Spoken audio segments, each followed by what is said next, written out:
नमस्कार स्टूडेंट, स्वागत है आपका मेरे YouTube चैनल आर्ट ज्ञान कला में। मैं हूं ज्योति चौहान आप लोगों के सामने और एक बिग अपडेट मैं आज आप लोगों के लिए लेकर आई हूं।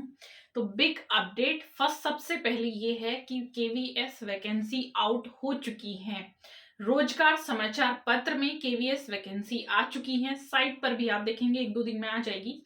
तो आप लोगों के लिए एक मैं मानती हूँ बहुत ही अच्छी अपॉर्चुनिटी इस टाइम है कि अभी एनवीएस का एग्जाम भी है 30 को आप देख रहे हैं। और एनवीएस के एग्जाम के जस्ट पहले ही वैकेंसीज आ जाती हैं, तो बहुत ही अच्छी बात है कि आप लोगों के लिए एक अपॉर्चुनिटी, एक रास्ता और आप लोगों को मिल गया है।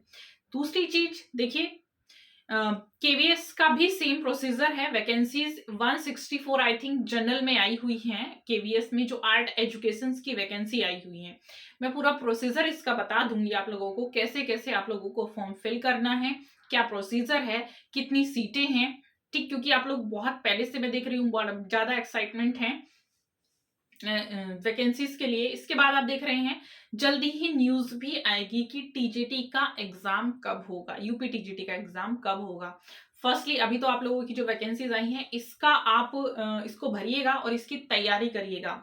और मैं मानती हूँ जो मैं पढ़ा रही हूँ अभी आप लोगों को, तो तैयारी इसकी आप लोगों की इसी से बहुत अच्छी चल रही होगी। मैं क्वेश्चन पेपर भी आप लोगों के सॉल्व करा रही हूँ साथ साथ। एक चीज और मैं बता देती हूँ उनके लिए जो लोग एग्जाम देने जा रहे हैं अभी, आप लोगों का एनवीएस का एग्जाम है, तो आप लोगों को क्या क्या चीजें साथ लेकर जानी है, किस चीज की सावधानी रखनी है, एग्जाम में कैसे आप लोगों को बैठना है।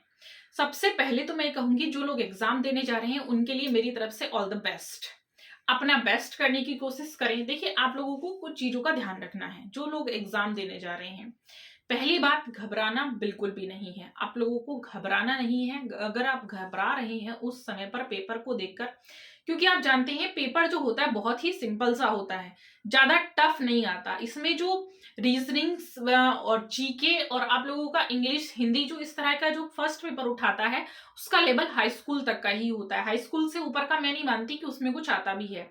इजी सा ही आता है, कुछ ऐसा टफ चीज नहीं आती है।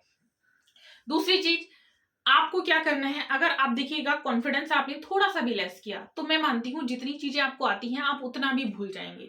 तो कॉन्फिडेंस अपना लॉस नहीं करना है। आपको पूरी तरह से, अगर आपको कोई क्वेश्चन नहीं भी आता तो कोई प्रॉब्लम नहीं है।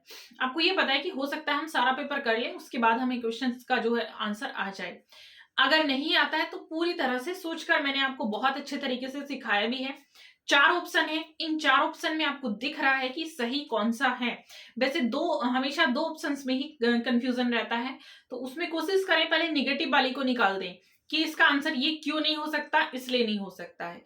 आप याद करें जो मैंने क्लास में आप लोगों को समझाया हुआ है कि उसकी विशेषताएं क्या है। जो भी आपको टॉपिक में दिया है कि इसकी विशेषताएं मैंने क्या समझाई थी, उस विशेषताओं से आपका आंसर 100% मैं श्योर हूं कि निकल आएगा और आप भी बहुत इजीली उसको निकाल सकते हैं।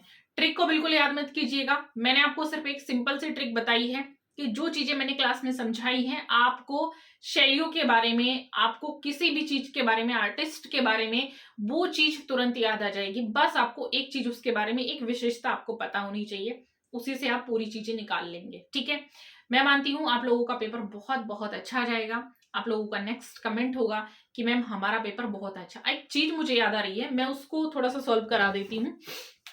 मैं जल्दी से वीडियो निकाल लेती हूँ क्योंकि आप लोगों का एक वीडियो पर कमेंट्स था। मैंने अभी एनवीएस का पेपर सॉल्व कराया था, उसी को लेकर था। तो उसमें कुछ क्वेश्चंस को लेकर था, किसी ने मुझसे पूछा भी था। तो चलिए मैं उस क्वेश्चन को सॉल्व करा देती हूँ पहले। अच्छा अच्छा अच्छा,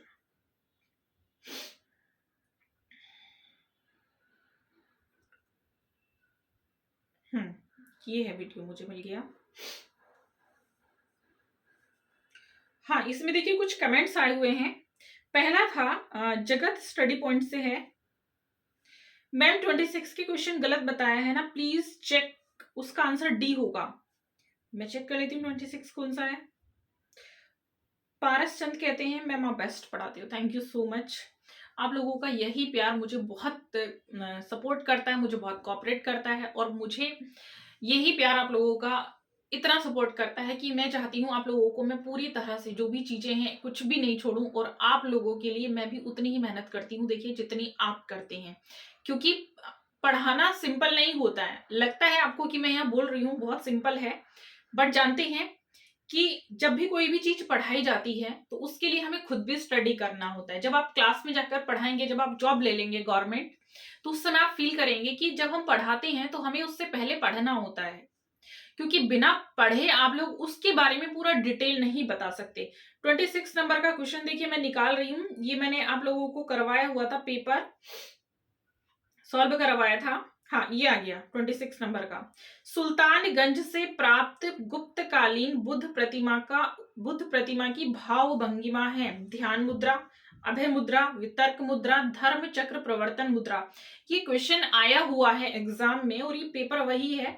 देखिए इसमें आप बता रहे इसका डी होना चाहिए, तो डी बिल्कुल नहीं होगा। इसका अभय मुद्रा जो बी मैंने बताया है, बी ही आंसर राइट है। वो क्यों? क्योंकि जो अभय मुद्रा होती है, आपने देखा होगा, आप सर्च करेंगे कभी, भगवान बुद्ध से संबंधित है ये ताम्र पाषाण युगीन जो है मूर्ति है, और शायद इसकी जो माप है वो 2.6 सेंटीमीटर आई थिंक है। तो वो इस तरह से इसमें दी गई है, आप देखेंगे तो ये जो है ये अभय मुद्रा कहलाती है। ठीक है, मुद्राओं को आप सर्च करिएगा, गूगल पर सर्च करिएगा, चाहे यूट्यूब पर बिल्कुल मत करिएगा, गूगल पर सर्च करिएगा। ठीक है, जो आप बता रहे हैं आंसर की धर्म चक्र प्रवर्तन मुद्रा, तो ये होती है बैठे हुए ध्यान लगाते हुए या उपदेश देते हुए जो मुद्रा होती है धर्म चक्र प्रवर्तन की। तो ये सुल्तानगंज से जो प्राप्त गुप्तकालीन बुद्ध प्रतिमा है, ये अभय मुद्रा वाली है। ठीक है, इसको आप ध्यान रखेंगे, हो सकता है यही क्वेश्चन आप लोगों को 30 रेट में आ जाए। तो आई होप आप लोग बहुत अच्छे से करके आएंगे। सब मेरी ब्लेसिंग आप सब लोगों के साथ है। मैं फिर से कहूंगी, all the best, all the very best best. और आप लोग बहुत अच्छे से करके आए, बिना घबराए करके आए, और कैसा पेपर हुआ ये मुझे आके जरूर बताएंगे। Thank you so much.